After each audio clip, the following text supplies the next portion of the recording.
You guys already know this is the main one tapping in all the way from H-Town, Houston, Texas. I'm here with my boy T.A.G. T.A.G. T.A.G sucks. T.A.G, very nice, very evil. T.A.G's gonna kill you. That's T.A.G shit. Whose house? T.A.G's house, baby. The only thing we're gonna do is take over, baby. Oh, it's true. It's damn true. Free fall as I dive through the kaleidoscope in my mind.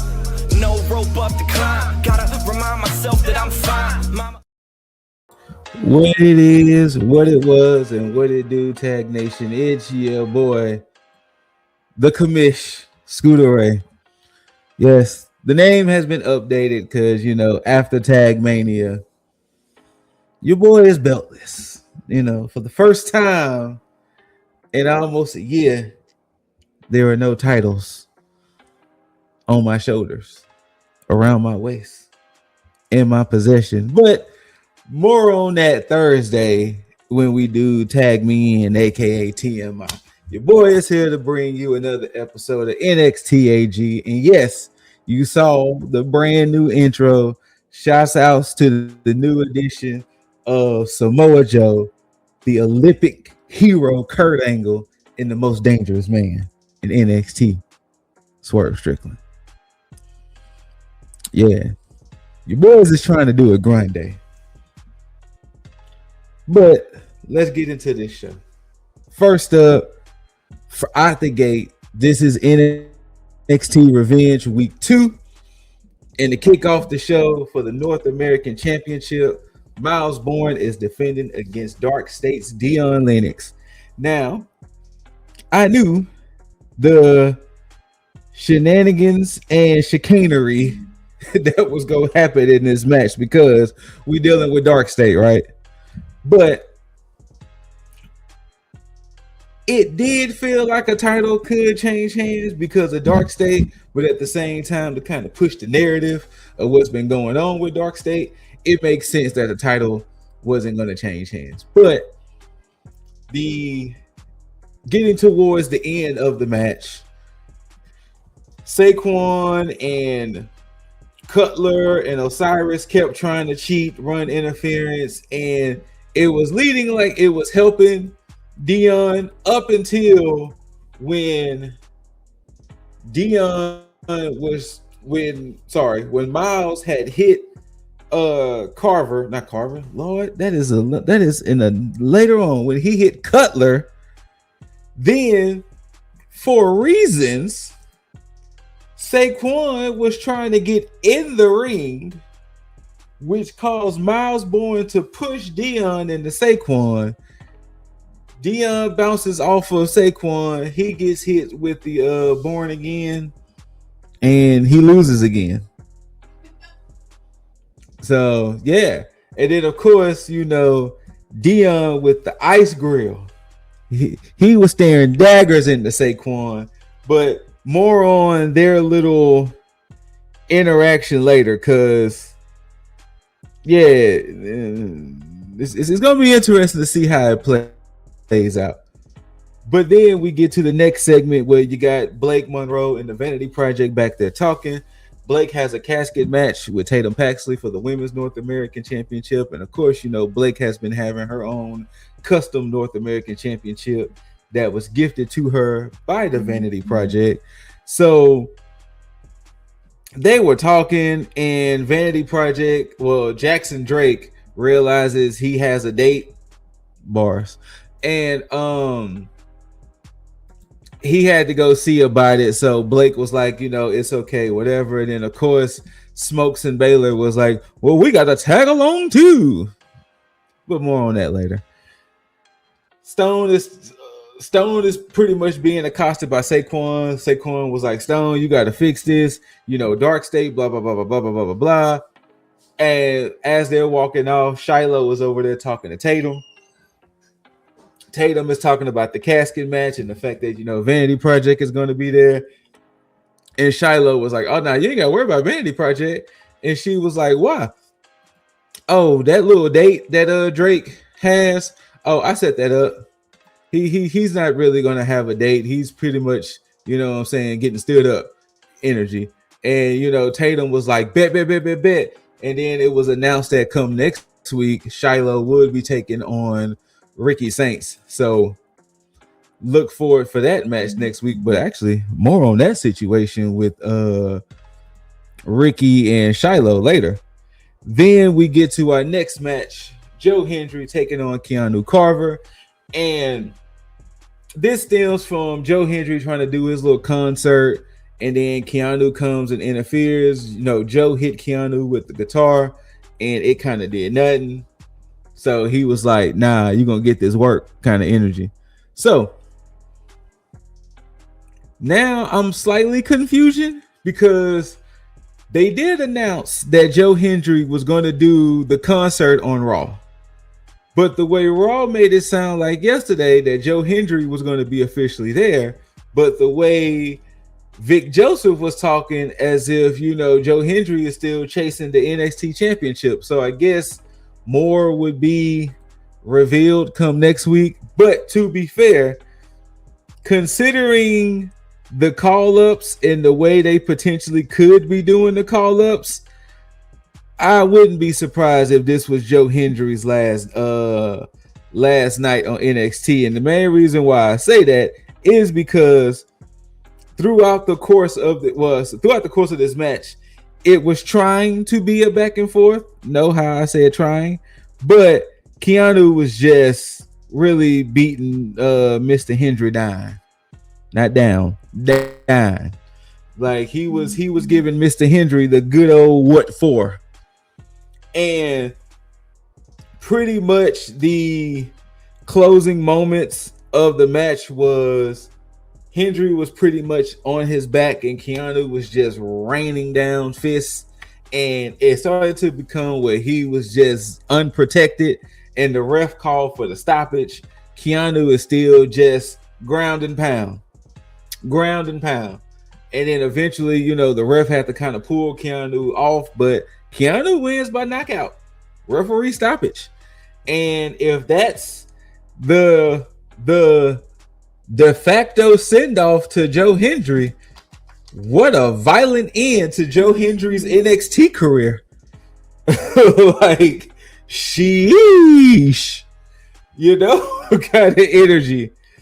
But I guess we shall see, though. But what a violent end if that is the end to Joe Hendry's NXT career.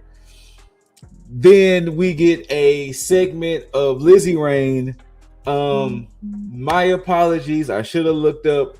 She's a very prominent English superstar, and she recently just signed with WWE, and I cannot remember what her original name is. Give me 1 second and I will say it so that way I can be historically accurate. But Lizzie Rain is her new name. Rain. Okay. Rain Leverkusen. And please don't come for me if I said that wrong. Rain Leverkusen is now Lizzie Rain. Yep. Rain Leverkusen. And she's bringing this rock and roll flair, you know, the old 80s hair metal style. Now, I am not familiar with her. I did not go back and do research to see her true style, to see how she wrestles. So next week will technically be my first time truly seeing what Lizzie has. They didn't say who she was fighting or anybody or anything like that, but she is debuting next week. So I'm excited. It's always good to see, you know, new talent in NXT, especially with these recent call-ups, you know. Next up for the Speed Championship, for the vacant Speed Championship, you got EK Prosper taking on Birthright's Lexis King. Come on, y'all. Come on now. Lexis King had the whole Birthright out there. So y'all know damn well Birthright was going to interfere. And all the interfering they did, especially within this 5-minute match, but all the interfering they did ultimately led to EK getting the dub. No, I'm sorry. EK. I said all that for Lexis to get the dub. and your new men's speed champion, Lexus King. So as of right now, Birthright has the men's speed championship, and Ariana Grace still is TNA knockout champion. So Lexus King, your new speed champion. Now, there was a segment later on to go ahead and just put the bow on this, where EK was like, nah, we got to run that back. We got to run that back because, you know, if it wasn't for all of y'all being out there, you know, I would have beat your ass and things would have been different. And it kind of was just like a blah, blah, blah, blah, blah, blah, blah, blah. Okay. Bunch of shouting. You know what I'm saying? Bunch of shouting. You know, NXT. They like angry, violent people over there in NXT. They're just angry and violent. Next up, Dark State. Now, I did miss part of this segment, but all in all, Saquon reveals he is getting a North American Championship match next week with Miles Bourne. And I guess they was saying whatever to get Dion to kind of be like, fine, you know, whatever, you know, Dark State still needs gold. But next week, Saquon is taking on Miles Bourne for the NXT North American Championship. And I was just like, wow. They do go to Vanity Project. They show Jackson on his date. He realized he got quote unquote stood up, and I need to see what her name is in WWE, because I know what it was, but I need to see. So it's Bailey Humphrey, but I need to see what they call her now. Micah Lockwood. So it's Micah Lockwood, who is, and I'm gonna see if I can put the picture so y'all would know, because those who know, but Micah is in the bar and she turns around and pretty much she's like, I'll be on the date with you, Jackson. And of course, Smokes and Baylor is like, okay. So to kind of go ahead and wrap all of this up, Jackson is in love pretty much. You know, Bailey is Micah is telling her all of these things, and he's like, oh yeah, bet. So she was like, well, hey, we can go out here and leave and go get something to eat, and you can take your cute little friends with you kind of energy. So I guess this is them introducing Micah to the NXT audience, let alone maybe she may be with a Vanity Project, because my thoughts is when we get to this next match, this is probably why they kind of made this sudden shift. And the next match is the Women's North American Championship casket match between Tatum Paxley, the champ, and Blake Monroe. Now, this is the second women's casket match in WWE history. The first one involved Tatum Paxley when she went against Wendy Chu, and now the second one is with Blake Monroe. And this actually wasn't a bad match. Funny enough, right? This should have been the match they had at Stand and Deliver. Granted, I understand why they did it for NXT Revenge, to give it more gravitas for the TV special, but this should have been the casket match should have been for Stand and Deliver. But I digress. It was a pretty solid match, some good back and forth. It was some good false finishes, including one to where earlier Blake's North American Championship winded up in the casket, and there was a moment where Blake slammed it, thought she slammed it shut on Tatum, but Tatum was able to slide the belt to stop the casket from fully closing while Blake thought she won and everything like that. Then, of course, some more back and forth until Blake pulled out the bag of diamonds. Eventually, Tatum hits the cemetery drive on the diamonds, and then she gets Blake on the apron and kind of hits that rolling kick. knocks Blake into the casket, threw her fake championship in there, sealed it shut. So that's why I think Michael Lockwood is kind of with Vanity Project, or seemingly with Vanity Project, because I think this is Blake's send-off. Once again, if Joe Hendry's send-off was him getting savagely beat by Keanu, if this is Blake's send-off by being sent off in a casket, my goodness, they are sending the talent off in some very violent ways. Thank you for y'all service, but we gonna send y'all out in some very violent ways. But yeah, and more on violent ways to come. Next up,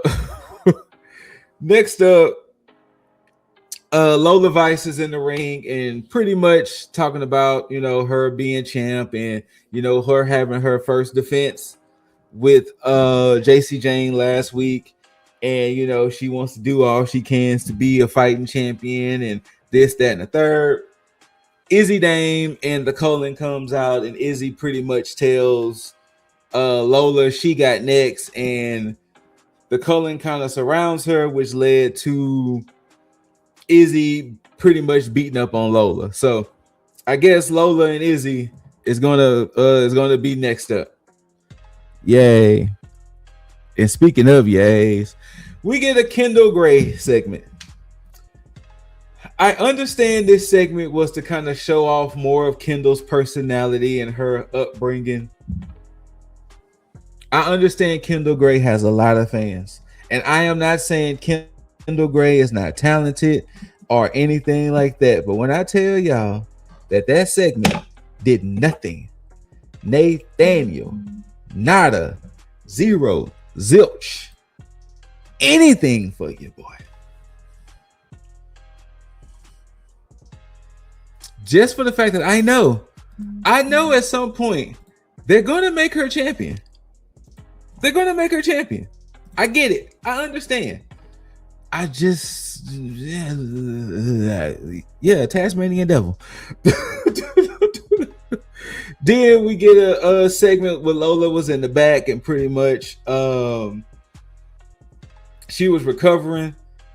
I think Stone was back there checking on her, and as he was trying to talk to her, see how she was recovering, he hears commotion, and is Ricky Saints beating the hell out of Shiloh.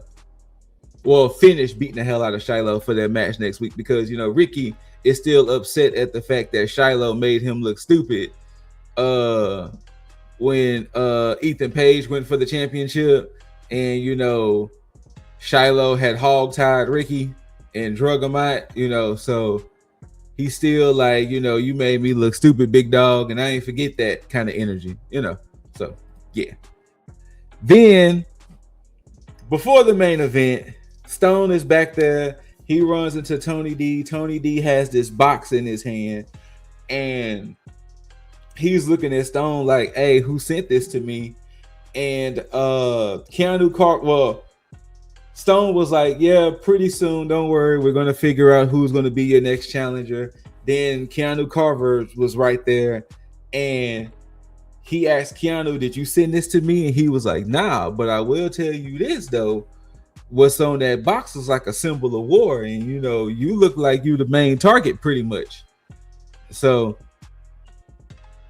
I guess we're going to see truly. I guess probably around next week, we're going to start to see who potentially Tony D's next opponent or opponents could be now that he's NXT champ. And for your main event of the night, Sol Ruka, Zarya, last woman standing. And these women was going out there beating the hell out of each other.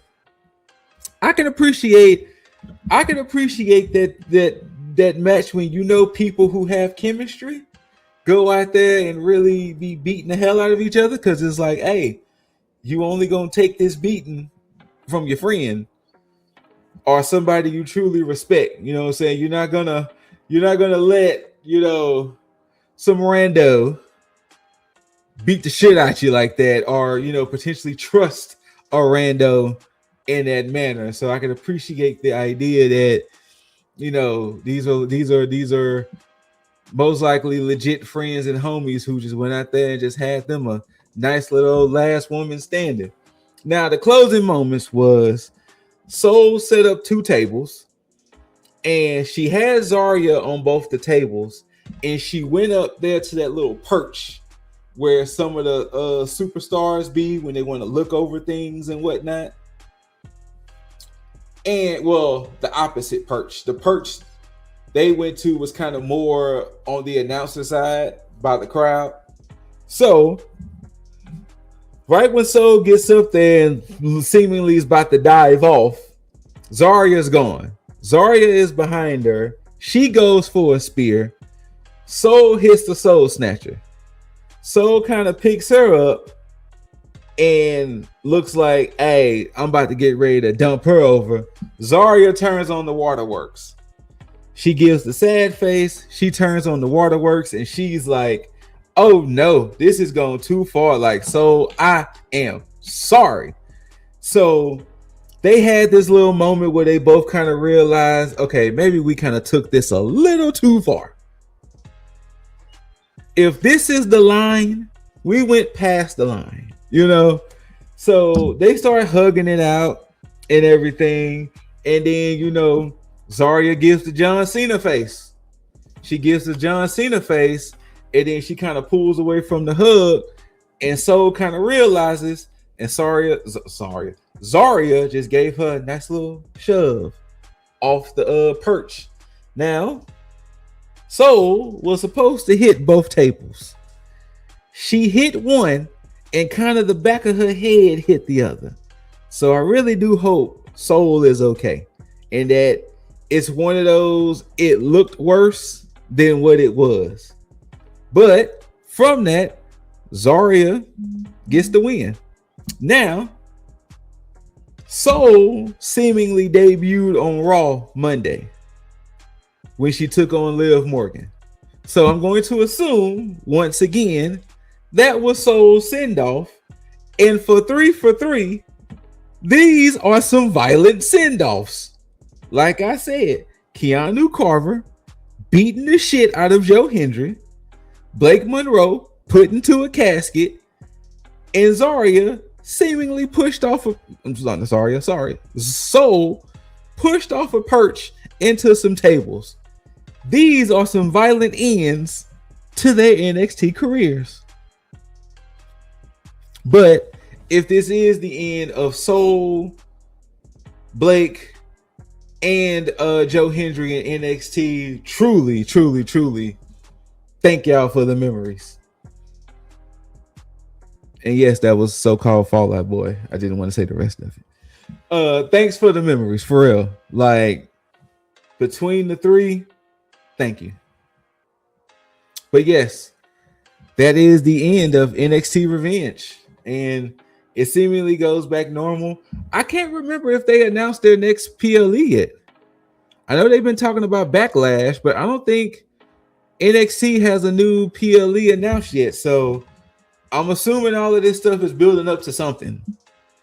Usually they usually have something in May.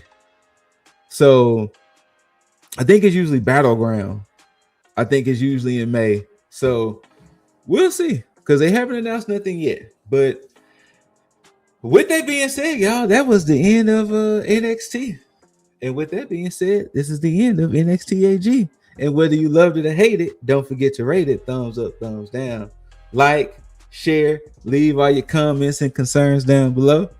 If you want to leave congratulations to Lip Dizzle and Jaeger Bombastic, you know, y'all can do that as well. But once again, more on that come Thursday. Shout outs to Leo, shout outs to Juggs, and shout outs to y'all, Tag Nation. And before I go, remember, love one another, love yourself, take care of one another, and take care of yourself. Until next time, you beautiful, beautiful, beautiful people out there, don't forget to tag out. Free fall as I dive through the kaleidoscope in my mind. No rope up to climb. Gotta remind myself that I'm fine. Mama.